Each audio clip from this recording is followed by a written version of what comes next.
Hello everyone, this is Vinny Tartamella. You also know me as Vinny Art. I'm a former lead designer of McFarlane Toys.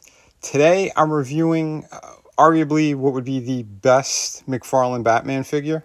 And this is the Batman and Robin one that just came out. I picked this one up at Walmart. I'm not sure if it's in other stores or if it's an exclusive or not. But so I had the Nightfall Batman in similar colors, the gray and the black. And that was a really good figure. This borrows the majority of the body and everything, but there's some big differences. And I gotta say, I head swapped, and I just swapped out the hands. Doesn't really matter with the hands, because there are, they come with interchangeable stuff. Basically, it all fits. But the head is the main swap. And now I think this Batman and Robin figure is probably the best Batman figure. And the cape alone is the big selling factor, I think, on this. Because it's not like cheap material. It's not like regular kind of cloth. It's hard to describe what it is, actually. But if you feel it, like the outside of it has like a slick kind of feel to it. But it's all wired, and it adds so much to this Batman. It's really incredible. Here's the kind of comparisons. I just swapped the heads, like I said. So the one that you see with the yellow and black chest piece there, that is the Nightfall one, and the head is from the Batman and Robin one. So I preferred the head sculpt that was on the Nightfall one, obviously the black version.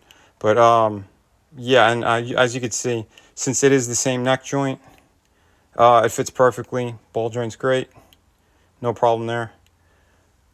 Shoulders, you have way more movement now. I mean, it wasn't really that restricted, but it could not go back all the way because of the actual cape.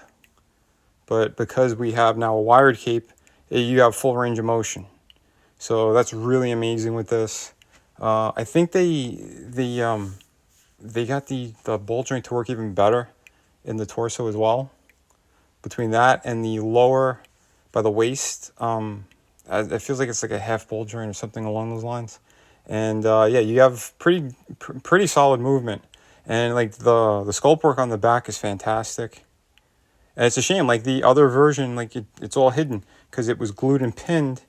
So yeah, but like I said, the legs are pretty much the same. The underwear down is pretty much all the same.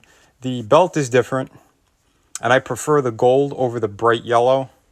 And I love the bat signal that is on this one's chest.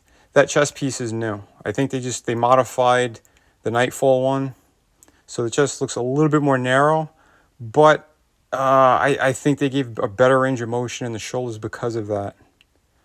But all in all, like I said, I think these are both really great Batman figures. If you can only find one,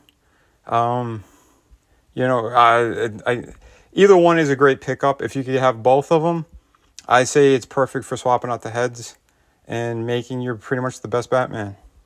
Now, to say that the Batman and Robin one, they try to make it closer to the artist. I think it was Quietly who worked on that one. But I don't like the slits for the eyes, because they made his eyes like he's squinting. I didn't like that. I like the one that was on the Nightfall a lot better.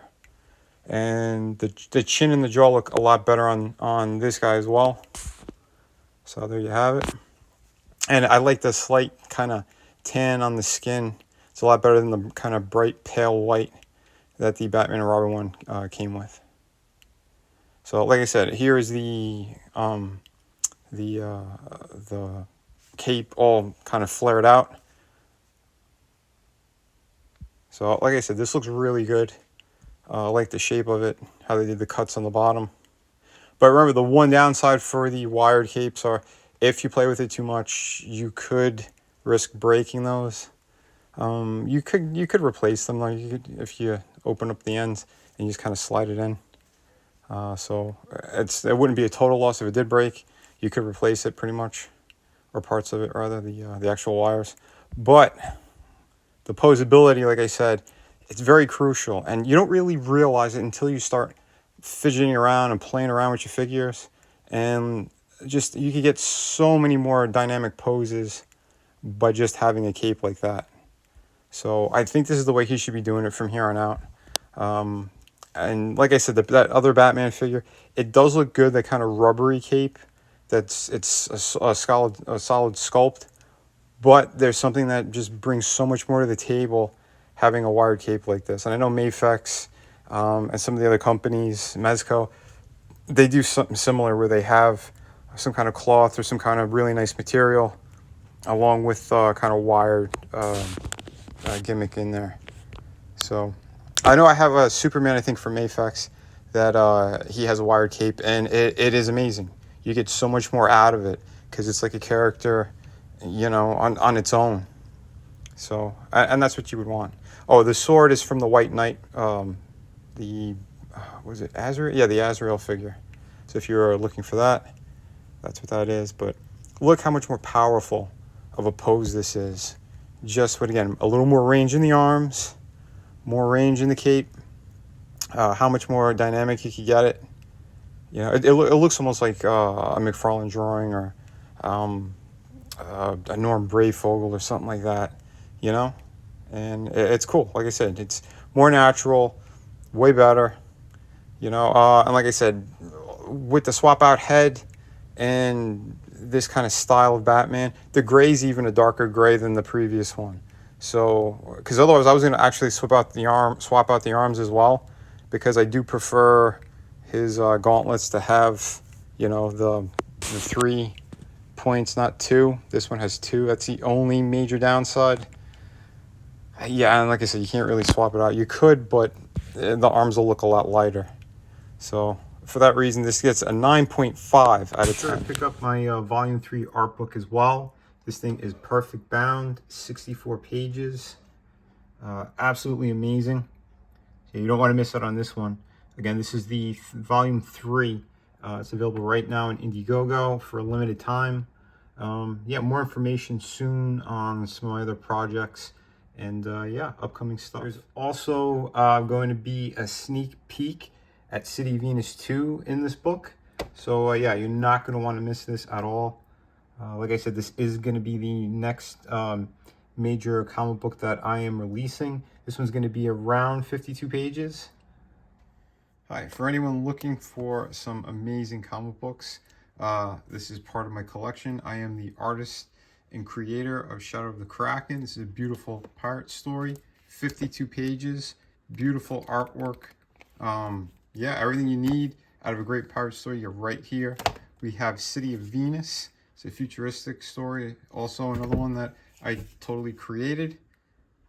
Beautiful, if you love kind of post-apocalyptic worlds, beautiful women, sci-fi, action. This has a little bit of everything in it. So if you're looking for that, on that campaign, you could also get, for a limited time, Volume 1 and 2 of my art books. These are loaded with amazing images, 52 pages each. Yeah, they got pretty much everything you need in there. And we have, of course, hardcover book. This is Through the Woods, co-created and written by Frankie Tartamella, my brother. And yeah, I did all the artwork. This is 100 pages. You get the entire story in here, beginning, middle, end. You get all of it, and it is truly amazing. So if you're looking for a great ghost story, this is definitely the book for you. Just click the link in the descriptions, and yeah, these books ship immediately.